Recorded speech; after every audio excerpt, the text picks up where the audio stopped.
Hello everyone, welcome to Sanskrit जिज्ञासा। मित्रों, हम बात कर रहे हैं संस्कृत सेट प्रश्न पत्र को हल करने की, जिसके 9 भागों में अभी तक हमने 90 प्रश्नों को विस्तृत व्याख्या के रूप में देखा है। आज के इस 10वें भाग में हम अगले 10 प्रश्नों को इसमें देखेंगे। तो चलिए इस भाग को जल्दी से प्रारंभ करते हैं। विद्यारम्भं करिष्यामि सिद्धे भवतु मे सदा। सांख्य मतानुसारम सत्वगुणः। सांख्य दर्शन से यह प्रश्न पूछा गया है। सांख्य के संबंध में कौन कौन से और प्रश्न सामान्य ज्ञान से पूछे जाते हैं, उन पर चर्चा कर लेते हैं। तो सांख्य दर्शन भारतीय दर्शनों में सबसे प्राचीनतम संप्रदायों में गिना जाता है। इसके प्रवर्तक कपिल मुनि हैं, जिनके बारे में गीता में भी लिखा गया है, सिद्धानां कपिलो मुनि, सिद्धों में कपिल मुनि। इस तरह से 10वें अध्याय में यह वर्णन मिलता है श्रीमद् भगवद गीता के। सांख्य शब्द की व्युत्पत्ति कैसे होती है? सम उपसर्ग पूर्वक चक्षिंग धातु से अंग प्रत्यय किया है। अर्थ क्या हुआ इसका? सम्यक ज्ञान इसका अर्थ होता है। कपिल मुनि ने सांख्य दर्शन पर कौन कौन से ग्रंथों की रचना की? 2 ग्रंथों की पहली थी तत्व समास। इसमें 22 छोटे छोटे सूत्रों को वर्णित किया गया है। दूसरा है सांख्य सूत्र। इसमें 537 सूत्रों की संख्या मिलती है। अब दूसरा प्रश्न आपसे पूछा जाएगा कि कपिल जी के शिष्य कौन थे? तो कपिल शिष्य थे आसुरी। इनके विषय में इनका कोई ग्रंथ अभी वर्तमान में उपलब्ध नहीं होता है, परंतु इनके होने का या कपिल शिष्य होने के साक्ष्य जरूर मिलते हैं। और आसुरी के शिष्य थे पंचशिख।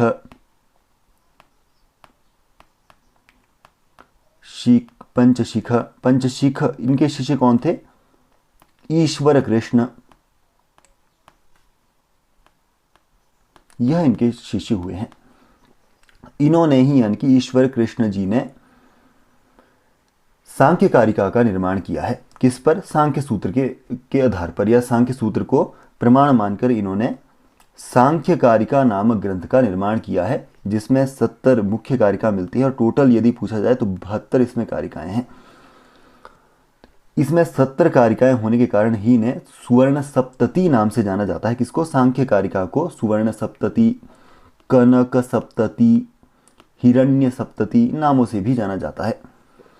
तो सांख्य दर्शन के मुख्य कौन कौन से सिद्धांत है? सत्कार्यवाद इसका पहला सिद्धांत है। द्वैतवादी होना दूसरा सिद्धांत है। पुरुष बहुत्व होना यह भी इसका सिद्धांत है। तो सांख्य दर्शन कारण के समान कार्य को भी सत मानता है, क्योंकि कार्य कारण में पहले से व्याप्त रहता है, इसीलिए यह सत्कार्यवाद को मानते हैं। कितने यह तत्वों को मानते हैं? 25 तत्वों को मानते हैं। प्रकृति, पुरुष, बुद्धि, मन, पंच कर्मेंद्रिय, पंच ज्ञानेन्द्रिय, मन, 5 तन्मात्राएं, पंच महाभूत, इस तरह से 25 तत्वों को मानते हैं। क्या इनकी प्रकृति व्यवस्था है? तो सबसे पहले प्रकृति से बुद्धि उत्पन्न हुई, बुद्धि से अहंकार, अहंकार 3 प्रकार का हुआ। सत्व अहंकार से 5 ज्ञानेन्द्रियाएं और 5 कर्मेंद्रियां उत्पन्न हुई, और तामस अहंकार से 5 महाभूत उत्पन्न हुए, 5 तन्मात्राएं उत्पन्न हुई, 5 तन्मात्राओं से 5 महाभूत की उत्पत्ति हुई। तो यह इनका क्या है? सृष्टि प्रक्रिया है। और पुरुष क्या है? तो ना तो वह विकृति है और न ही वह प्रकृति है, न ही किसी को उत्पन्न करता है, न ही किसी से उत्पन्न होता है, इसीलिए वह क्या है? इनसे मुक्त है। इस तरह से यह 25 तत्वों को मानते हैं। प्रमाण कितने मानते हैं? तो यह प्रमाण मानते हैं 3, प्रत्यक्ष, अनुमान और शब्द। तो प्रकृति और पुरुष इन 2 तत्वों को सांख्यजन स्वतंत्र तत्व मानते हैं, इसीलिए इसे द्वैतवादी दर्शन भी कहा जाता है। प्रकृति 3 गुणों की साम्य की अवस्था मानी जाती है। 3 गुण यानी कि सत्व, रज और तम, तीनों गुणों के लक्षण सांख्य कारिका में दिए गए हैं। प्रीत्य प्रीति विषादात्मकाः प्रकाश प्रवृत्ति नियमार्थाः, यानी कि सत्वगुण कैसा है? प्रीतिकर है, प्रीति को करने वाला है और प्रकाशात्मक है। रजोगुण कैसा है? अप्रीतिकर है और प्रवृत्ति कारक होता है। तमोगुण कैसा है? विषादात्मक है और नियम कारक होता है। अन्य भी इसके लक्षण दिए गए हैं। सत्वं लघु प्रकाशकमिष्टमुपष्टम्भकं चलंचरजः गुरुवर्णकमेव तमः प्रदीपवच्चार्थो वृत्तिः। यानी कि सत्व गुण कैसा है? लघु प्रकाशक, लघु यानी कि हल्का, और प्रकाश करने वाला, और इष्ट होता है। और रजोगुण कैसा है? उपष्टंभक होता है और प्रवृत्त्यर्थक होता है, यानी कि गतिशील होता है और चंचल होता है। और तमोगुण कैसा होता है?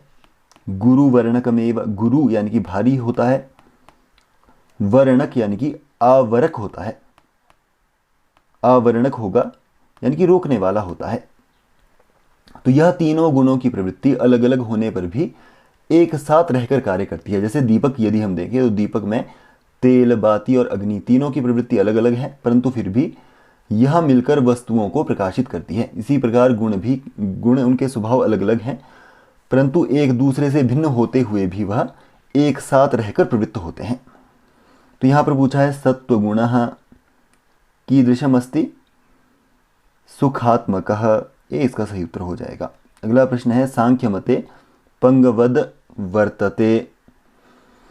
तो सांख्य दर्शन के अनुसार प्रकृति और पुरुष यह दो क्या माने गए हैं? स्वतंत्र तत्व माने गए हैं और दोनों एक दूसरे से विपरीत होते हैं। यदि हम प्रकृति को देखें, प्रकृति को क्या कहा जाता है? अव्यक्त कहा जाता है। अव्यक्त ही किसको कब माना गया है? प्रकृति को। पुरुष को क्या माना जाता है? ज्ञ माना गया है। और जो अन्य बचते हैं जैसे कि बुद्धि, अहंकार, यह सभी, इन दोनों के इतर जितने भी हैं उनको हम व्यक्त कहते हैं। सांख्य की जो भाषा में व्यक्त यानी कि 23 तत्व, प्रकृति यानी कि अव्यक्त, पुरुष यानी कि ज्ञ। तो प्रकृति और पुरुष दोनों से भिन्न है। कैसे? प्रकृति क्या है? त्रिगुणी है, त्रिगुणा माना जाएगा। तो पुरुष इससे भिन्न हुआ तो निर्गुण हो जाएगा। प्रकृति अविवेकी है यानी कि विवेक से रहित है, पुरुष फिर विवेकी हो जाएगा। प्रकृति विषय है क्योंकि उसका भोग होता है, तो पुरुष क्या हो जाएगा? निर्विषय हो जाएगा। प्रकृति सामान्य है तो पुरुष क्या हो जाएगा? विशेष हो जाएगा। यह सभी आपसे पूछे जाते हैं। प्रकृति क्या है? अचेतन है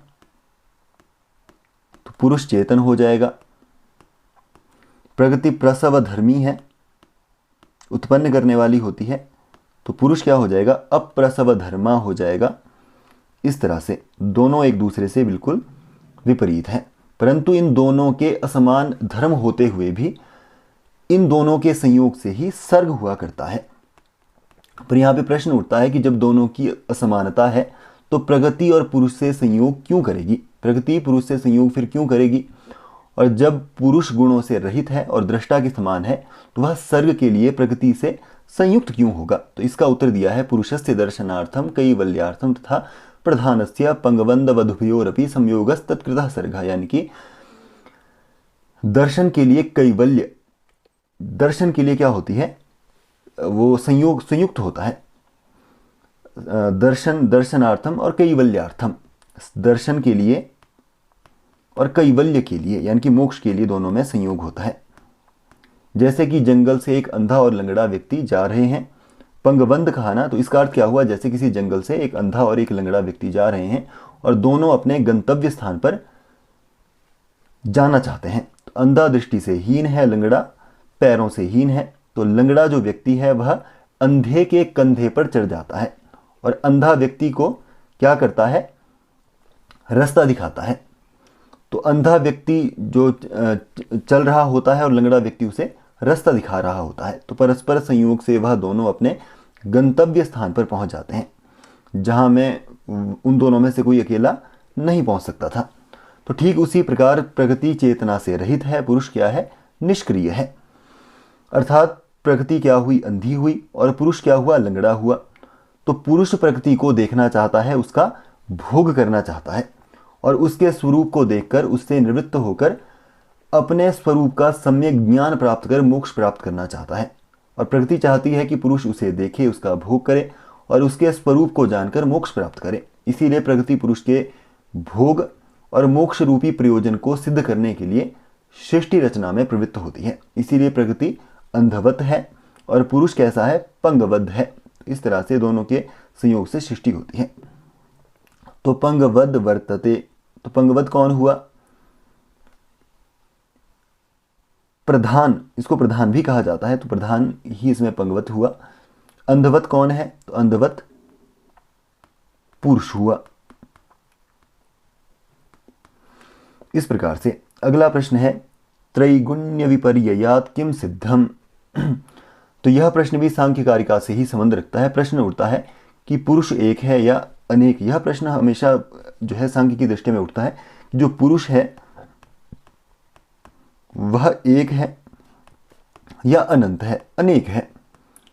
तो इस विषय में दार्शनिकों में बहुत सारा विवाद रहता है। वेदांतियों को देखें तो वह आत्मा को एक ही मानते हैं, जबकि रामानुज और मीमांसक के मतों में पुरुष बहुत्व है, इसी मत को स्वीकार करते हैं। यह जरूर याद रखें, वेदांती पुरुष को क्या मानते हैं, यानी कि आत्मा को क्या मानते हैं, एक ही मानते हैं। और रामानुज और जो अन्य मीमांसक हैं उनका मत सांख्य के अनुसार है, यानी कि सांख्य भी पुरुष बहुत्व मानता है, पुरुष को अनंत मानता है। ऐसा क्यों है, तो सांख्य कारिका में इसके लिए 5 हेतु दिए गए हैं। जनन मरण करणानां प्रतिनियमाद् युगपत् प्रवृत्तेश्च पुरुष बहुत्वं सिद्धम त्रैगुण्य विपर्ययाच्चैव। पहला क्या है, जनन प्रतिनियमात्, यानी कि प्रत्येक व्यक्ति के जन्म कैसे होते हैं, भिन्न भिन्न होते हैं। तो आत्मा भी वहां भिन्न भिन्न हो जाएगी, तो यहां से पुरुष बहुत्व सिद्ध होता है। फिर मरण प्रतिनियमात्, प्रत्येक व्यक्ति की मृत्यु भी अलग अलग होती है, तो आत्मा भी अलग अलग हुई। वैसे ही अगला है करणानां प्रतिनियमात्, यानी प्रत्येक व्यक्ति की इंद्रिय अनुभूति भी अलग अलग हुआ करती है, तो इंद्रियां भी प्रत्येक आत्मा की भिन्न भिन्न हुई, इसलिए भी पुरुष बहुत्व माना जाएगा। अगला है अयुगपत् प्रवृत्तेः, यानी कि संसार में सभी जीवों में एक साथ एक ही प्रवृत्ति नहीं दिखाई पड़ती। यदि एक व्यक्ति खेल रहा है तो दूसरा पढ़ रहा है, दूसरा कोई अन्य कर रहा है, तो अलग अलग व्यक्तियों में अलग अलग प्रवृत्तियां दिखी जाती हैं। तो आत्मा भी अलग अलग ही हुई, यानी कि अनंत हुई। और अंतिम इन्होंने दिया त्रैगुण्य विपर्ययात, यानी कि संपूर्ण संसार कैसा है, त्रिगुणात्मक है, सत्व रजतम इनसे युक्त है। और सभी प्राणी तीनों गुणों से ही उत्पन्न होते हैं, परंतु सभी का स्वभाव एक जैसा नहीं होता। देवों में सात्विकता की प्रधानता होती है, मनुष्यों में राजस की प्रधानता होती है, पशुओं में तामस की प्रधानता दिखती है। तो कोई सुखी है, कोई दुखी है, कोई धनवान है, कोई निर्धन है। तो इसमें भी हमें विविधता दिखती है, भिन्नता दिखती है। इसी से ही पुरुष के बहुत्व का भी स्पष्टीकरण होता है। यदि पुरुष एक होता तो एक साथ सभी प्राणी का जन्म होना चाहिए था, एक साथ ही सब मरने चाहिए थे, इंद्रियों की अनुभूति भी एक जैसी होनी चाहिए थी, एक साथ सभी का कार्य एक ही साथ एक ही कार्य में सभी प्रवृत्त होने चाहिए थे। कोई खेल एक यदि खेलने लगता तो सभी खेलने लगते, एक मरता तो सभी मरने चाहिए थे। गुणों की अवस्था भी एक जैसी होनी चाहिए थी, परंतु ऐसा नहीं है। इसीलिए पुरुष क्या है, अनंत माने गए हैं। तो त्रैगुण्य विपर्ययात किम सिद्धम पुरुष बहुत्वम, सी सही उत्तर इसका हो जाएगा। अगला प्रश्न है सांख्य कारिकायाम सर्गस्य कारणम। मैंने बताया इसके बारे में आपको, प्रकृति और पुरुष का संयोग ही सर्ग या मोक्ष का या कैवल्य का कारण बनता है। तो प्रकृति पुरुष संयोग। अगला प्रश्न है सरोवर में मछलियां तैरती है इत्यस्य संस्कृतानुवादः भवति। तो यहाँ पर कार्य तैरने जो करता है वह क्या कर रहा है, तैरने का कार्य कर रहा है। कौन कर रहा है, मछलियां कर रही है। तो मछलियां यहाँ इस वाक्य का क्या हो जाएगा, कर्ता हो जाएगा, पर बहुवचन में है इसीलिए यहाँ पे मत्स्याः। कर्तृवाच्य में कर्ता के अनुसार क्रिया होती है, इसीलिए मत्स्याः तरन्ति। यहां पे युष्मद अस्मद प्रयोग नहीं है, तो प्रथम पुरुष के बहुवचन की ही क्रिया यहां पे आएगी, कौन सी, तरंती नाम की। सरोवर यहां पे अधिकरण कारक है और अधिकरण में सप्तमी होती है। तो सरोवर का संस्कृत अनुवाद क्या होता है, सरस। सकारांत नपुंसकलिंग शब्द है सरस। तो यहाँ पे सरसी ऐसा प्रयोग आ जाएगा, यानी कि सरसी मत्स्याः तरन्ति। इसमें सी इसका सही उत्तर हो जाएगा। तो यहाँ पे कुछ बातें हमने जरूर ध्यान देनी है। अधिकरण के बारे में यहाँ चर्चा आई है, तो इस पर जरूर आपसे कोई ना कोई प्रश्न पूछेगा। तो अधिकरण संज्ञा करने वाला सूत्र कौन सा है? आधारोधिकरणम।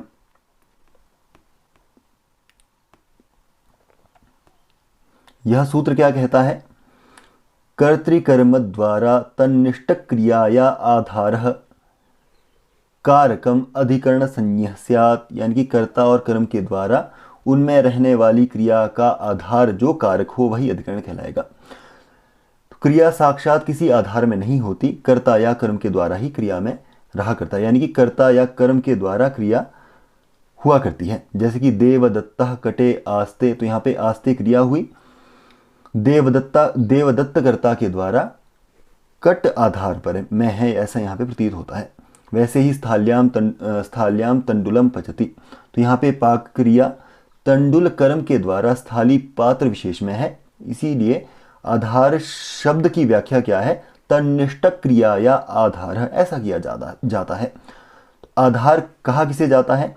तो आध्रियते क्रिया अस्मिन इति आधार, यानी कि जिस वस्तु में क्रिया आधृत रहे उसे आधार कहा जाएगा। आधार कितने प्रकार का है? तो 3 प्रकार का होता है। जरूर आपसे प्रश्न कोई ना कोई पूछेगा इससे। औपश्लेषिक, वैषयिक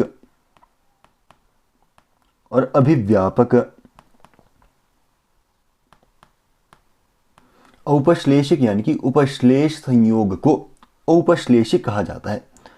तो जहां पर आधेय और आधार का संयोग संबंध हो वहां पे औपश्लेषिक संयोग हुआ करता है, यानी कि यह आधार सभी स्थान पर व्याप्त ना होकर एक देश में व्याप्त होता है, इसीलिए औपश्लेषिक यह क्या कहलाता है? औपश्लेषिक कहलाता है।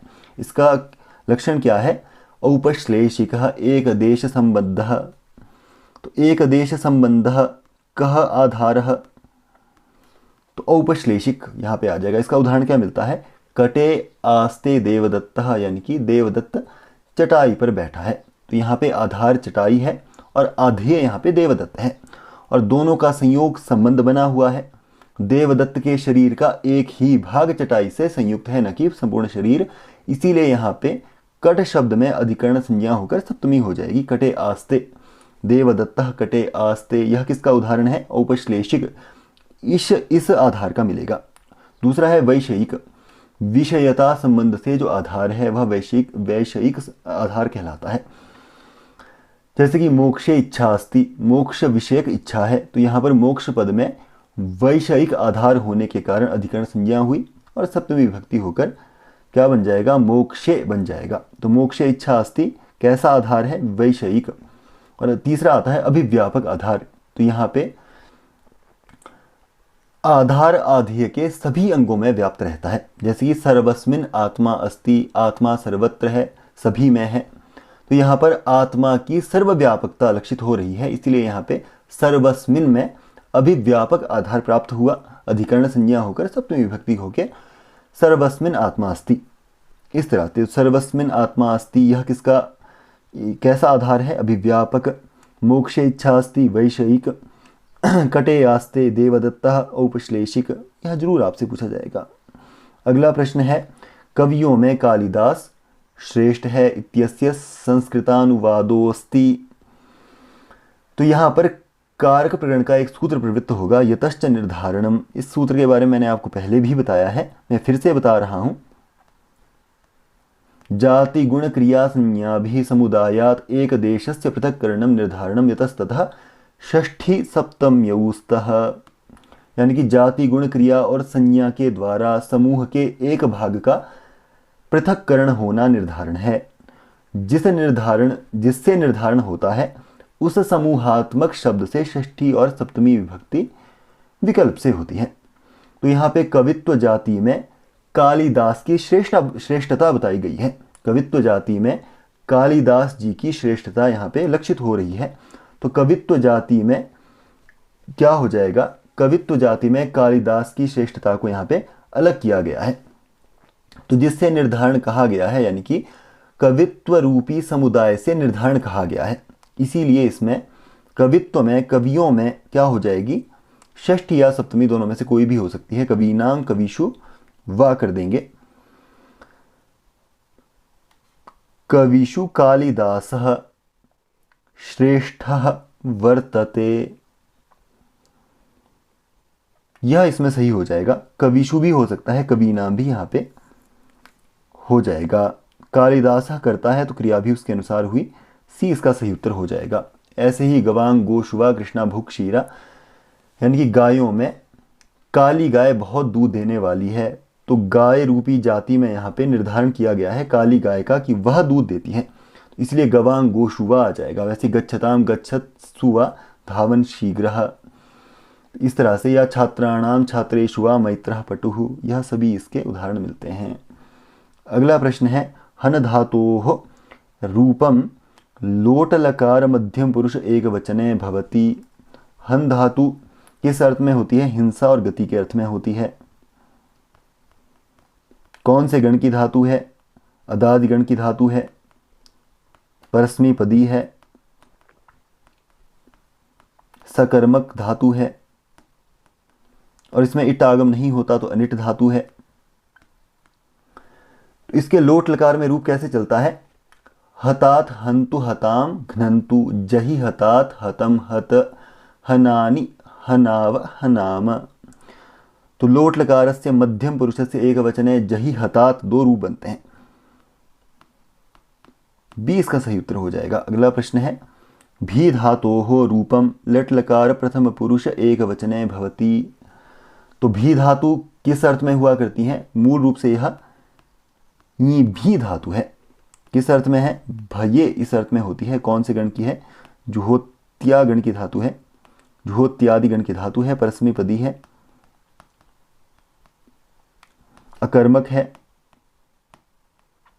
और इसमें इट आगम नहीं होता तो यह अनिट धातु है।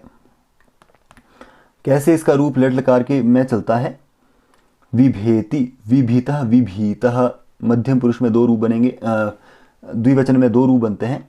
विभ्यति विभेति विभीतः विभीतः विभ्यति विभेषि विभीतः विभीतः विभीत विभीत, इस तरह से विभेमि विभीवः विभीवः विभीमः विभीमः, इस तरह से दो दो रूप यहाँ पे बनते हैं। कहाँ कहाँ पे, द्विवचन और बहुवचन में, जहाँ पे प्रथम पुरुष बहुवचन को छोड़ के दो दो रूप वहाँ पे बनेंगे। तो यहाँ पे पूछा है प्रथम पुरुष का एक वचन विभेति, विभेति यानी कि ए इसका सही उत्तर हो जाएगा। अगला प्रश्न है प्रच्छ धातोः रूपम लट लकार प्रथम पुरुष एक वचने भवति। तो मूल रूप से यह प्रथम धातु है। किस अर्थ में होती है, जीप्सायाम, जीप्सायाम यानी कि जीप्सा अर्थ में होती है, पूछने के अर्थ में होती है, या जिज्ञासा अर्थ में होती है। कौन से गण की धातु है, तुदादि गण की धातु है, परस्मैपदी है, द्विकर्मक है,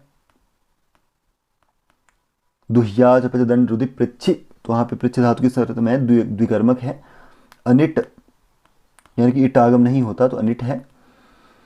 लट लकार में इसका रूप कैसे चलता है, पृच्छति पृच्छतः पृच्छन्ति पृच्छसि पृच्छथः पृच्छथ पृच्छामि पृच्छावः पृच्छामः।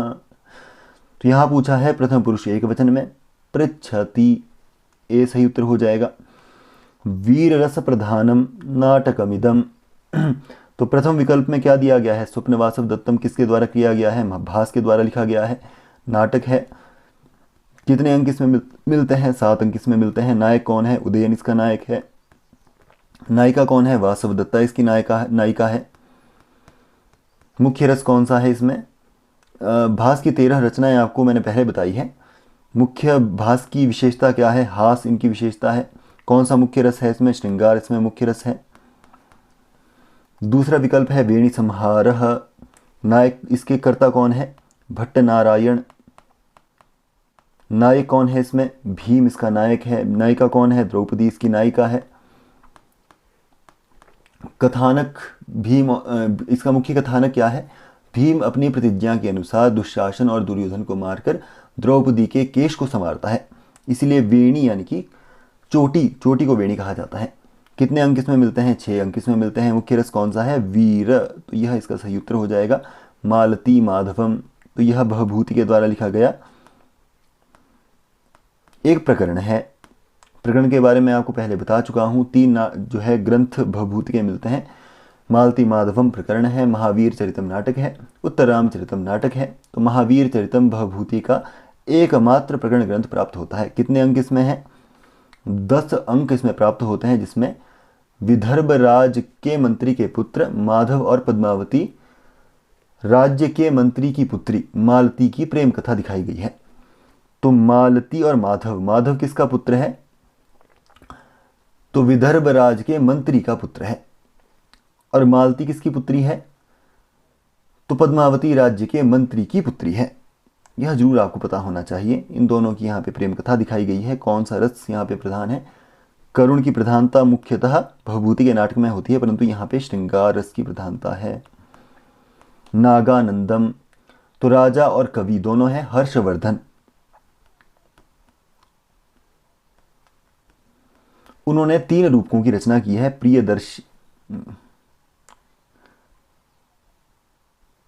प्रियदर्शिका,